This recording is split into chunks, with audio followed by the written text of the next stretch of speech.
Online લેક્ચર્સમાં આપ સર્વે સ્ટુડન્ટ્સનું હાર્દિક સ્વાગત છે। ધોરણ 11 તત્વજ્ઞાન એમાં તર્કશાસ્ત્રની સમજ વિશે અભ્યાસ આપણે કર્યો। હવે સ્ટુડન્ટ્સ લાસ્ટ લેક્ચરમાં આપણે દલીલો વિશે ભણ્યા, નિગમન લક્ષી, ત્યાર પછી પર્યાપ્ત લક્ષી, અને હવે સ્ટુડન્ટ્સ જે ભણવાના છે એ દલીલ અને તેનું પ્રામાણ્ય, બરાબર। તો એના વિશે આપણે અને દલીલની સાતત્યતા, બરાબર, કે સત્યતા કેટલી છે એના વિશેનો આપણે અભ્યાસ કરવાનો છે। તો આપણે અભ્યાસ કરીએ।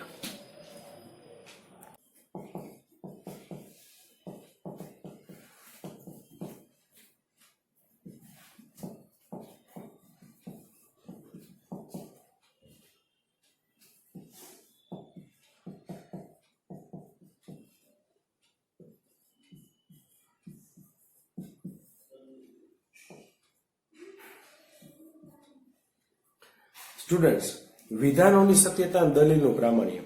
આપણે જોયું કે દલીલો વિધાનોની બનેલી છે।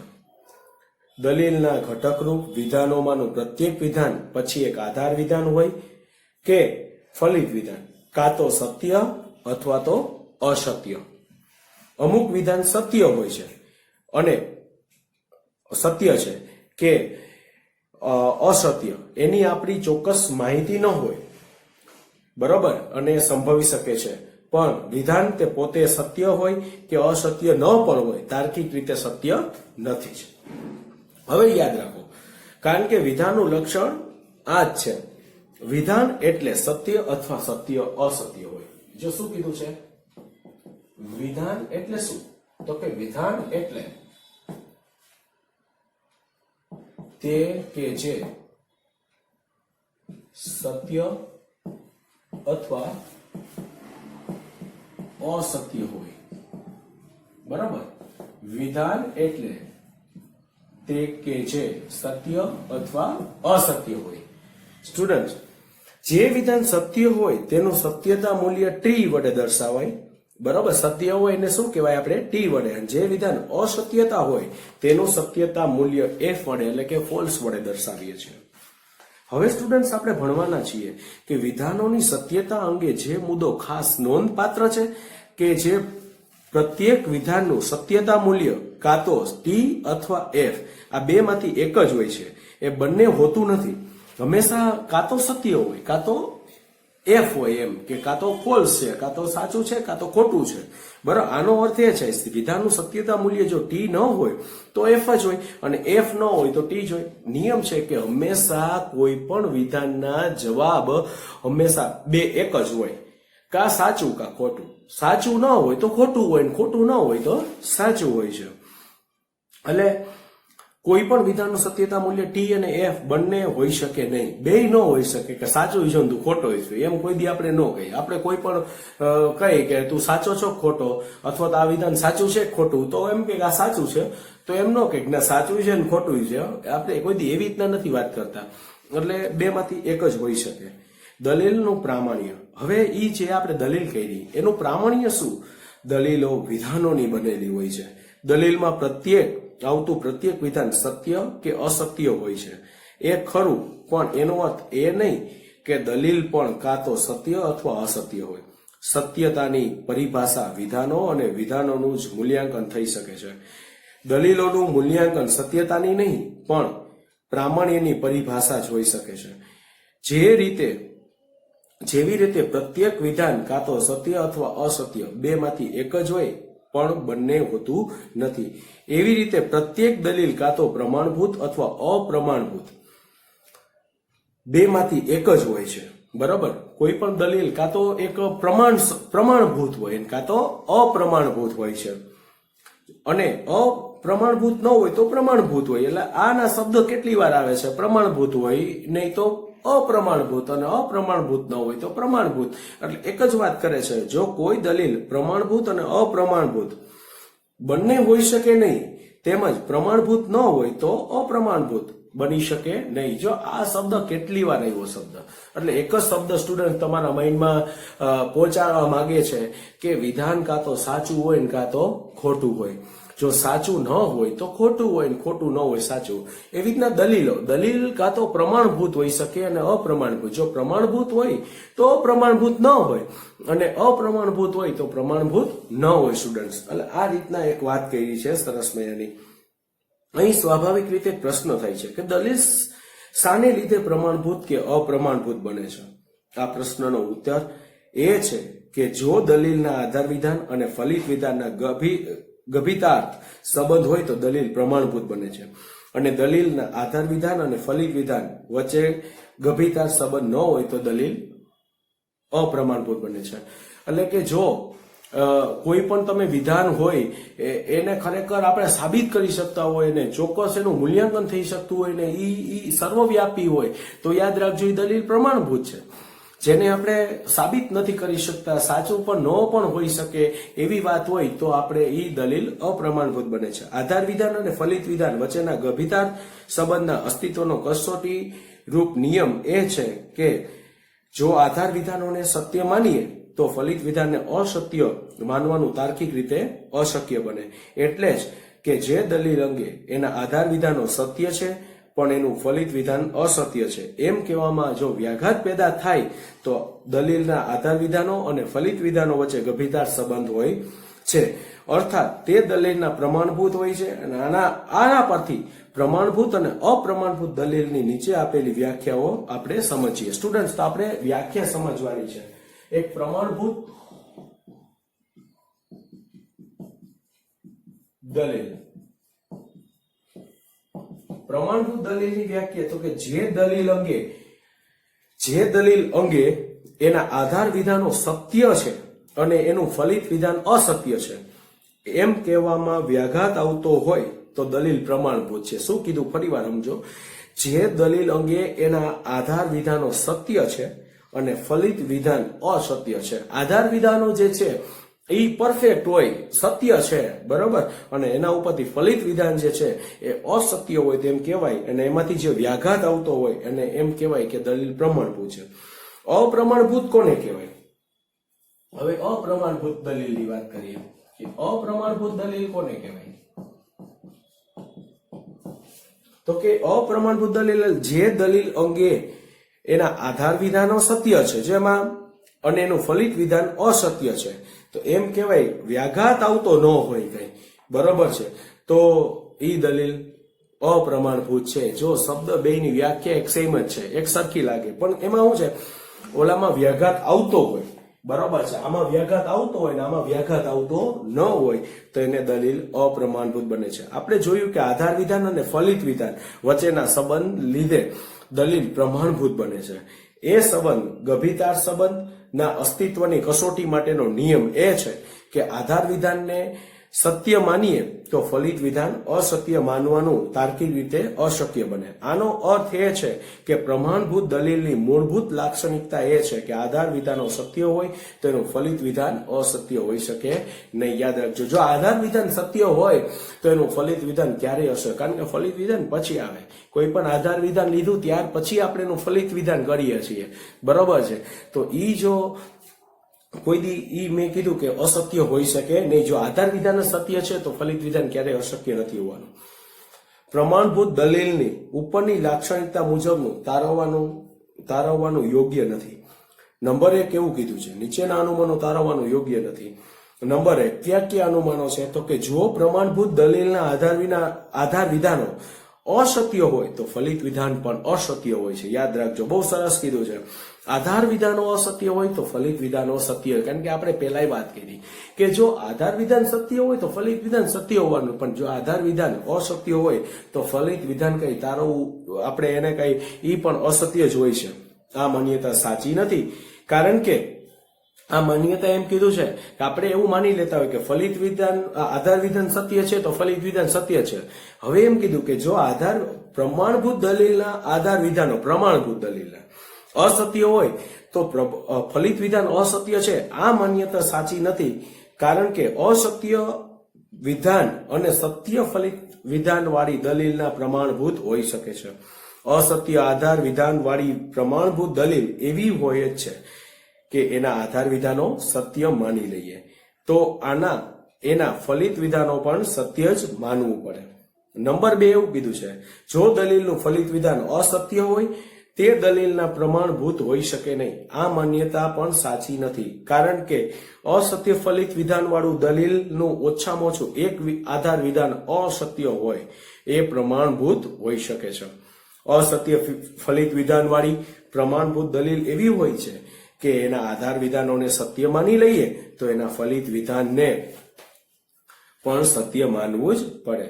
પ્રમાણભૂત દલીલ ઉપરની લાક્ષણિકતા પરથી તારવું યોગ્ય છે કે જેના આધારે જો આ વાક્ય હું જે બોલું છું ને એ બહુ મહત્વના આખો હાર્દ છે એ આની અંદર આવી જાય છે.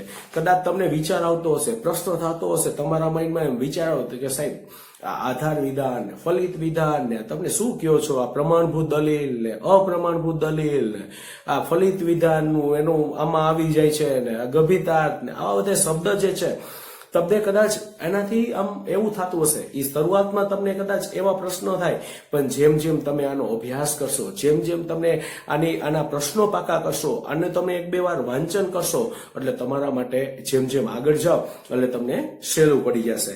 એટલે જો આ એક આ તારો એક અનુમાન લાક્ષણિકતા છે, જો એ ખાસ સમજો. જેના આધાર વિધાનો સત્ય હોય અને ફલિત વિધાન અસત્ય હોય એવી કોઈ પણ દલીલ પ્રમાણભૂત હોઈ શકે નહીં. શું બોલ્યો ફરીવાર? જેના આધાર વિધાનો સત્ય હોય અને ફલિત વિધાન અસત્ય હોય એવી કોઈ પણ દલીલ પ્રમાણભૂત હોઈ શકે નહીં. આ માન્યતા સાચી છે, કારણ કે આધાર વિધાનો સત્ય હોવા છતાં ફલિત વિધાન અસત્ય હોય એ સ્થિતિમાં તો કોઈ પણ દલીલ અપ્રમાણભૂત જ ઠરે છે. આ સ્થિતિ અશક્યતા એ જ પ્રમાણભૂત દલીલની લાક્ષણિકતા છે. બહુ સરસ મેં એની વાત કરી કે આધાર વિધાનો સત્ય હોવા છતાં ફલિત વિધાન અસત્ય હોય તો આ દલીલ અપ્રમાણભૂત જ હોઈ શકે. જેનો આધાર વિધાનો સત્ય હોય, ફલિત વિધાન સત્ય હોય એવી વાત કરી આપણે, જો અસત્ય નીકળે તો આપણે યાદ રાખજો દલીલ જે છે એ અપ્રમાણભૂત જ ઠરે છે. વિધાનોની સત્યતા અને દલીલના પ્રામાણ્ય વચ્ચેના સંબંધની રજૂઆત સંક્ષેપમાં નીચે મુજબ કરીએ. પ્રમાણભૂત અને અપ્રમાણભૂત બંને પ્રકારની દલીલોમાં નંબર 1, આધાર વિધાન અને ફલિત વિધાન બંને સત્ય હોય છે. બરાબર? શું હોય છે? આધાર વિધાન અને ફલિત વિધાન બંને સત્ય. નંબર 2, આધાર વિધાન સત્ય હોય અને ફલિત વિધાન અસત્ય હોય. નંબર 3, આધાર વિધાન અસત્ય અને ફલિત વિધાન સત્ય હોય. નંબર 4, આધાર વિધાન અને ફલિત વિધાન બંને અસત્ય હોય. એ ચારેય શક્યતાઓ વાળી દલીલો સંભવે છે. એમાં ફક્ત એક જ અપવાદ છે, અને તે સત્ય આધાર વિધાન અને અસત્ય ફલિત વિધાન વાળી પ્રમાણભૂત દલીલ સંભવતી નથી. પ્રમાણભૂત અને અપ્રમાણભૂત દલીલોના નીચેના દ્રષ્ટાંતો જોવાથી નીચેના મુદ્દાઓ સ્પષ્ટ થશે. બરાબર? આપણે પ્રમાણભૂત દલીલ વિશેના આપણે મુદ્દાઓ જોઈએ. હવે પ્રમાણભૂત દલીલ વિશેના આપણે મુદ્દાઓ જોઈએ તો સત્ય આધાર વિધાનો અને સત્ય ફલિત વિધાન. સર્વ માણસો મરણશીલ છે. સર્વ પુરુષો માણસો છે. તો એવું થયું, એનો ઉપરથી એમ તારણ નીકળ્યું સર્વ પુરુષો મરણશીલ છે. જો પેલા હું કીધું સર્વ માણસો મરણશીલ છે એટલે કે મરવાને પાત્ર તો છે. સર્વ માણસો મરી તો જાય જ એકવાર. તો સર્વ પુરુષો માણસો છે. પુરુષ છે તે માણસ જ કહેવાય. તો છેલ્લે વાક્ય હું સર્વ પુરુષો મરણશીલ છે. પછી બીજો પોઈન્ટ એવું કીધું પ્રમાણભૂત દલીલ. એ બધી સાચી વાત કરી, પ્રમાણભૂત છે, સાચી જ વાત છે. જે સાચી વાત લાગતી જ હોય તો એ આપણા માટે પ્રમાણભૂત દલીલ થઈ કહેવાય. સત્ય આધાર વિધાનો અને અસત્ય ફલિત વિધાન. જો સત્ય આધાર અને અસત્ય ફલિત વિધાન વાળી પ્રમાણભૂત દલીલ હોઈ શકે જ નહીં, કારણ કે સત્ય આધાર વિધાન સાથે અસત્ય ફલિત વિધાન વાળી અશક્યતા એક જ પ્રમાણભૂત દલીલની લાક્ષણિકતા છે. નંબર 3, અસત્ય આધાર વિધાનો અને સત્ય ફલિત વિધાન. સર્વ મૂડીવાદીઓ સમાજવાદી છે. સર્વ સામ્યવાદીઓ મૂડીવાદી છે. તો તેથી સર્વ સામ્યવાદીઓ સમાજવાદી છે.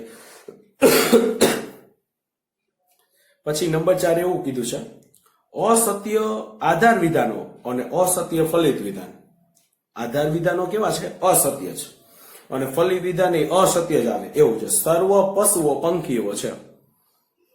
સર્વ પશુઓ થોડી પંખી હોય, એ અસત્ય જ તમને લાગતું હોય. જોજો બહુ સરસ મેં અસત્ય આધાર વિધાનો અને એના ઉપરથી અસત્ય ફલિત વિધાન નીકળતું હોય.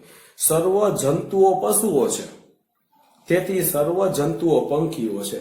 આ બધું અસત્ય લાગતું હોય એટલે તમને ખ્યાલ આવે કે આ આખું અસત્ય જ છે, એમાં કઈ મેળ જ નથી પડતો. બરોબર. અને સત્ય દલીલમાં કેવું હતું કે સર્વ માણસો મરણશીલ છે, સર્વ પુરુષો માણસો છે, અને છેલ્લા એના ઉપરથી વાક્ય એવું નીકળ્યું કે સર્વ પુરુષો મરણશીલ છે. તો વાત સાચી જ લાગતી હોય. માટે બે સત્ય આધાર વિધાનો અને સત્ય ફલિત વિધાન સાબિત થાય. આમાં બેમાં અસત્ય જોઈએ, સર્વ પશુઓ પંખીઓ છે, એવું થોડી સર્વ બધા પશુઓ પંખી જ છે. પછી એમ કીધું બીજું એમ સર્વ જંતુઓ પશુઓ છે, તેથી સર્વ જંતુઓ પંખીઓ છે. હવે આ વાક્ય તો યોગ્ય નથી. બરોબર. હવે આ પ્રમાણભૂત દલીલની વાત કરી. બરોબર. હવે આપણે એવું કરીએ કે અપ્રમાણભૂત દલીલ. બરોબર. એની અંદર જ ઉપરના મુદ્દાઓ જ આપણે વિચારવાના છે કે સત્ય આપણે જો તમને હું સમજાવું આયા કે આ પ્રમાણભૂત દલીલ અને અપ્રમાણભૂત દલીલ, બરોબર, એના વિશે જ આપણે ચર્ચા કરવાની છે. એ હું તમને હમણાં સ્ક્રીનશોટ તમને તમારી પીડીએફ ફાઇલ તરીકે મેં તમને આ પેજ આખું મોકલું જ છે.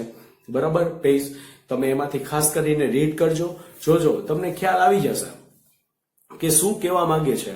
બરોબર. આની અંદર જ હું તમને પીડીએફ કરીને પણ મોકલીશ એટલે તમને ખ્યાલ આવી જશે. જો અપ્રમાણભૂત દલીલો, સત્ય આધાર વિધાનો અને સત્ય ફલિત વિધાન. સર્વ માણસો મરણશીલ છે, સર્વ પુરુષો મરણશીલ છે, સર્વ પુરુષો માણસો છે, સર્વ પુરુષો માણસો છે.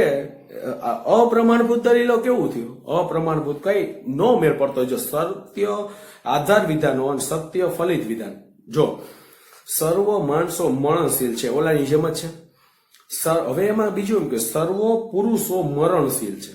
માણસો નથી કે સર્વ પુરુષો મરી, તો સાચી વાત છે, સર્વ પુરુષો મરણશીલ તો છે.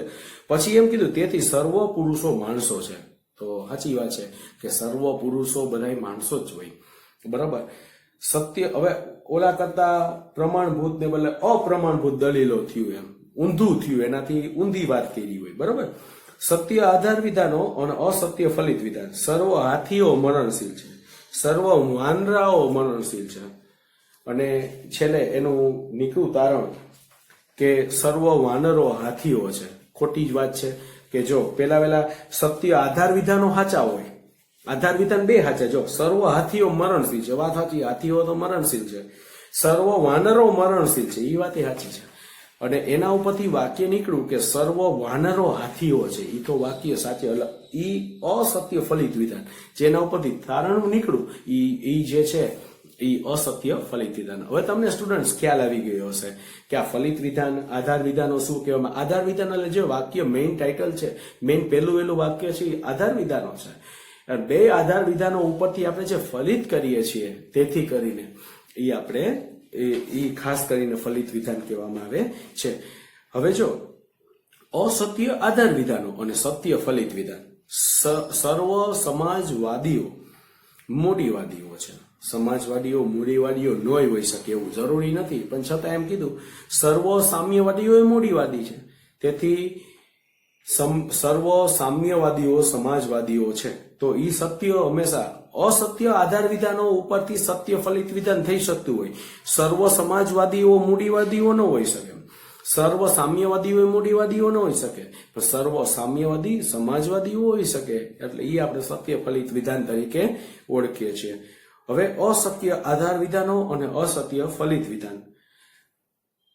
અસત્ય જ આધાર વિધાન છે. સર્વ પંખીઓ પશુઓ છે, સર્વ પંખીઓ થોડી પશુ હોઈ શકે. સર્વ જંતુઓ પશુઓ છે, તેથી સર્વ જંતુઓ પંખીઓ છે. એટલે ત્રણેય આપણે વસ્તુ જે છે એ અસત્ય ફલિત વિધાન સાબિત થાય છે. Okay student. પ્રમાણભૂત દલીલ વિભાગ ઉદાહરણ નિરીક્ષણ કરતા એ સ્પષ્ટ થશે કે એમાંના પ્રત્યેક રૂપ નીચે મુજબ છે. સર્વ ખાલી જગ્યા એ અને બી છે, સર્વ ખાલી જગ્યા સી અને એ છે, સર્વ ખાલી જગ્યા છે સર્વ સી અને બી છે.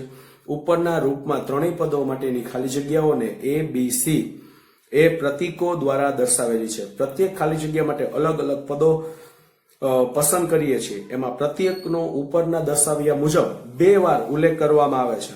એટલે જે આમાં વાત કરી છે, જે આપણે વાત કરી એનું આખું સ્વરૂપ આપ્યું છે, બરોબર, અને સ્વરૂપ મુજબ આખું લખેલું છે, બરોબર. ત્યાર પછી સર્વ ગુજરાતી ભારતીય છે, સર્વ અમદાવાદી ગુજરાતી છે, સર્વ અમદાવાદી ભારતીય છે. એટલે એ મુદ્દો નોંધપાત્ર છે કે દલીલના પ્રામાણ્ય, વેલિડિટી અને અપ્રામાણ્ય ઇનવેલિડિટી તરીકે દલીલના વિષય ઉપર નહીં, એના રૂપ ઉપર રહે છે.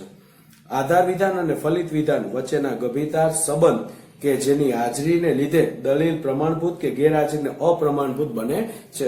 સ્ટુડન્ટ્સ, તો તમને ખ્યાલ આવી ગયો આ દલીલ વિશે. અને દલીલનું આ ખાસ કરીને એક જ વસ્તુ મેઇન છે કે દલીલનું રૂપ અપ્રમાણભૂત છે કે પ્રમાણભૂત, એ હંમેશા નક્કી કરવું આપણે ઘટે. આપણે નક્કી કરવું જ પડે, કારણ કે એનું સ્વરૂપ જે છે એ વેલિડ છે કે ઇનવેલિડ છે, એ આખા પેરેગ્રાફ ઉપરથી આપણને સ્પષ્ટ થયું. સ્ટુડન્ટ, હવે દલીલ, છેલ્લો એક પોઈન્ટ તમને કહું. દલીલનું પ્રામાણ્ય એના રૂપ ઉપર અવલંબનતું હોવાથી દલીલના પ્રામાણ્યની તપાસ કરતી વખતે તર્કશાસ્ત્રી દલીલના વિષયને સંપૂર્ણપણે અવગણીને કેવળ દલીલના રૂપ ઉપર ધ્યાન કેન્દ્રિત કરે છે. આમ તર્કશાસ્ત્રમાં થતો દલીલના પ્રામાણ્યનો અભ્યાસ કેવળ રૂપલક્ષી હોય છે. દલીલ માટેના પ્રમાણભૂત અને અપ્રમાણભૂત વચ્ચેનો ભેદ સ્પષ્ટ કરનારી પદ્ધતિઓ આપવી એ દલીલના રૂપલક્ષી શાસ્ત્ર તરીકે તર્કશાસ્ત્રનું મુખ્ય કાર્ય છે.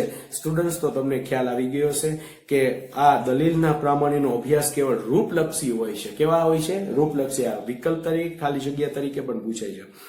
તો હવે પછીના મનોયત્ન આપણે 1.5 તમારે હવે એવા પ્રશ્નો પૂછાય કે દલીલ પ્રમાણભૂત છે કે અપ્રમાણભૂત. આ તમને બહુ સરસ મજાના શબ્દો છે, એ તમને ખ્યાલ આવી જ જાય તરત જ, બરોબર. એ તમારે લખવાના રહેશે, બરોબર. અને 1-2 વાક્યના જવાબ છે અને વ્યાખ્યા છે, બરોબર સ્ટુડન્ટ.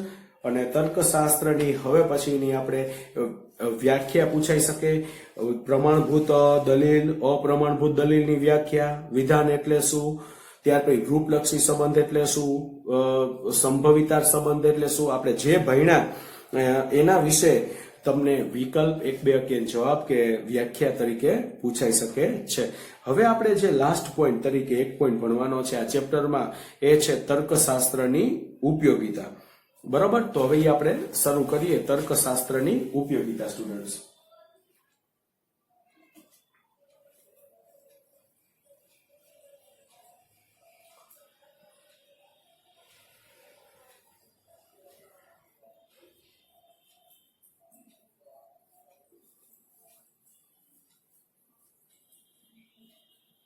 બરોબર સ્ટુડન્ટ્સ. હવે તર્કશાસ્ત્રની ઉપયોગિતા વિશે આપણે ભણવાનું છે. તર્કશાસ્ત્રની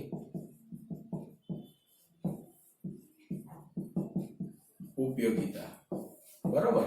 તર્કશાસ્ત્રની ઉપયોગિતા શું કહેવા માંગે? તર્કશાસ્ત્રનો ઉપયોગ ક્યાં શક્ય છે એ આપણે ભણવાનું છે.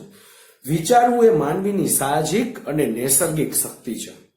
તર્કશાસ્ત્રના અભ્યાસ દ્વારા શક્તિનો યોગ્ય વિકાસ, માવજત અને ઘડતર થાય છે. યાદ રાખ, તર્કશાસ્ત્રને લીધે શું થાય છે? તો કે તર્કશાસ્ત્રને લીધે કોઈ પણ વ્યક્તિનો વિકાસ છે અને ઘડતર થાય છે, માવજત થાય છે. કારણ કે તર્કશાસ્ત્ર પ્રમાણભૂત વિચારણાના સિદ્ધાંતો આપે છે. તર્કશાસ્ત્રના અભ્યાસની યોગ્યતા, એની ઉપયોગિતા નીચેના મુદ્દાઓથી આપણે સ્પષ્ટ કરી શકાય. નંબર 1, માનવી વિચારશીલ પ્રાણી હોવાથી વિચારવાની શક્તિ તો તેના કુદરતે આપેલી જ છે. એટલે તર્કશાસ્ત્રના અભ્યાસ વિના પણ માનવી વિચારી તો શકે છે, પરંતુ તર્કશાસ્ત્રના અભ્યાસ અને તાલીમથી માણસ પોતાની વિચારણા માટેની શક્તિનો વધુ વ્યવસ્થિત રીતે ઉપયોગ કરી શકે છે. માનવીની વિચારણામાં દોષ હોવાનો સંભવ છે. વિચારણાના દોષ નિવારણ અને પ્રમાણભૂત વિચારણાનો સિદ્ધાંત છે ખૂબ ઉપયોગી છે. એટલે વાત કીધી કે કોઈ પણ માનવીનો વિકાસ જે છે એ તર્કશાસ્ત્રની મદદથી થાય છે. યાદ રાખજો, સિદ્ધાંતો આપે છે. માનવીના મગજનું જે છે એ તર્કશાસ્ત્ર ઘડતર કરે છે અને એ આપણે સ્વીકારવું જ પડે. દરેક વિજ્ઞાનમાં પોતાના વિષયને લગતી વિચારણા કે દલીલો થતી જ હોય છે. દરેક વિજ્ઞાનમાં યાદ રાખજો પોતાના વિષયને લગતી વિચારણા કે દલીલો થાય છે. આ વિચારણા કે દલીલનું મૂલ્યાંકન તર્કશાસ્ત્રની પદ્ધતિઓ અને સિદ્ધાંતો વડે જ સુદૃઢ બને છે. યાદ રાખજો. એટલે વિજ્ઞાનોનું તર્કશાસ્ત્રને વિજ્ઞાનોનું વિજ્ઞાન કહે છે. શું કહે છે? વિજ્ઞાનોનું વિજ્ઞાન. ત્યાર પછીનો મુદ્દો એવો કીધો, કોઈ પણ વિષયનો વૈજ્ઞાનિક અભ્યાસ કરતી વખતે તર્કશાસ્ત્રનું જ્ઞાન ખૂબ જ ઉપયોગી નીવડે છે, કારણ કે તર્કશાસ્ત્રમાં વૈજ્ઞાનિક વિચારણાનો પદ્ધતિસર અભ્યાસ કરવામાં આવે છે. તર્કશાસ્ત્રમાં પદ્ધતિસરનો અભ્યાસ કરીએ છીએ માટેનું મહત્વ છે. તર્કશાસ્ત્રના અભ્યાસમાં બુદ્ધિનો અનિવાર્ય રીતે ઉપયોગ થતો હોવાથી માનવીનું જીવન બુદ્ધિ પ્રદાન કરે છે, બુદ્ધિ પ્રદાન બને છે. બુદ્ધિશીલ માણસ પોતાની લાગણીઓ પર નિયમન રાખી શકે છે, જેના કારણે જીવનના દુઃખો હળવા બની જાય છે. અને ત્યાર પછીનો મુદ્દો, સ્વસ્થ અને સહજ જીવન એ આજની તાતી જરૂરિયાત છે. આ માટેના વિદ્યાર્થીઓમાં જીવન અંગેની વૈચારિક સ્પષ્ટ અંગ ખૂબ જ જરૂરી છે. તો તર્કશાસ્ત્ર તમને વૈચારિક અને જીવનમાં કેમ જીવવું એ પણ તમને આપે છે. તો તર્કશાસ્ત્ર આ જગ્યાએ પણ ખૂબ જ ઉપયોગી છે. તર્કશાસ્ત્ર વિદ્યાર્થીઓ માટે જીવનમાં ખૂબ જ ઉપયોગી છે, કારણ કે દરેકે પેલા જ વાત કરી એ માવજત કરે છે, તમારા માઇન્ડનો વિકાસ કરે છે. એટલે તર્કશાસ્ત્ર જીવનમાં દુઃખોને ટાળવા માટેનું એક મહત્વનું અંગ છે. બરોબર, કારણ કે તર્કશાસ્ત્રને લીધે જ તમારા દુઃખો હળવા બની જાય છે, એવી એક વાત કરે છે. તર્કશાસ્ત્રનો ઉપયોગ તત્વજ્ઞાન, ગણિત, કોમ્પ્યુટર સાયન્સ, સમાજ વિજ્ઞાન, સાહિત્ય વિવેચન વગેરે વિદ્યા શાખાઓમાં કરવામાં આવે છે. બરાબર, તર્કશાસ્ત્રની ઉપયોગની વિશિષ્ટ રીતે રજૂઆત કરતો એક સંસ્કૃત શ્લોક નીચે મુજબ છે. મોહમ ઋણધિ વિમલી કરુતે ય બુદ્ધિમ સુતેય સંસ્કૃત પદમ વ્યવહાર શક્તિતમ શાસ્ત્રાંતરાભ્યોષ ગયાતયા યુનક્તિ તર્કશમો ન તુનતે કિમિહો પરોપકારમ. અર્થાત મોહને, આ સંસ્કૃતનો શ્લોક એમ કહેવા માંગે છે કે મોહને રોકે છે, બુદ્ધિને શુદ્ધ કરે છે. વિમલી કરુતે ય બુદ્ધિમ, બુદ્ધિને શુદ્ધ કરે છે, શિષ્ટ અને સ્પષ્ટ ભાષાના ઉપયોગથી શક્તિ આપે છે. બીજા શાસ્ત્રોનો સુંદર રીતે અભ્યાસ કરવાની પાત્રતા આપે છે. એટલે એમ કહેવા માંગે છે કે જ્યારે બીજા શાસ્ત્રોનો આપણે સુંદર રીતે અભ્યાસ કરવો હોય તો એની આ શ્લોક જે છે એની પાત્રતા આપે છે. તર્કશાસ્ત્રનો અભ્યાસ જે છે શાશા ઉપકાર નથી કરતો. બરોબર છે કે તર્કશાસ્ત્રનો જે આપણે અભ્યાસ કરીએ છીએ એ કઈ આપણા માટે ઉપકાર નથી કરતા. શા માટે ઉપકાર નથી કરતો? એવી એક ઉદ્ગાર ચિહ્ન કરીને એને વાપરેલું છે. તો સ્ટુડન્ટ્સ, અહીંયા સુધી આપણે આ ચેપ્ટર પૂર્ણ કરીએ છીએ. સાથે સાથે તમારે સ્વાધ્યાય 1 એમાં સૌ પ્રથમ વિકલ્પ છે, તો વિકલ્પ તમારે લખવાના છે. સાથે સાથે સવિસ્તાર 1-2 વાક્યના જવાબ છે, સવિસ્તાર જવાબ છે, એ પણ તમારે ટેક્સ્ટ બુકની અંદરથી આપણે જે અભ્યાસ કરાવ્યો તર્કશાસ્ત્રની સમજ વિશે એ તમારે અભ્યાસ કરવાનો છે અને એકવાર કંઠસ્થ કરવાનો છે. તર્કશાસ્ત્રની સમજ એ માત્ર ને માત્ર એક તમારા માટે સમજ એમ બેઝ એટલા માટે કીધું છે કે તમારી માનસિક પ્રવૃત્તિ, માનસિક રીતે તમારી લાગણીઓ એને આખું એક ઉશ્કેરે છે, તમને સમજણ આપે છે, એટલા માટે આ અભ્યાસ જરૂરી છે. તો સ્ટુડન્ટ્સ, તમને આ બધો ખ્યાલ આવી ગયો હશે અને વ્યવસ્થિત રીતે તમારે કંઠસ્થ કરવાનો છે.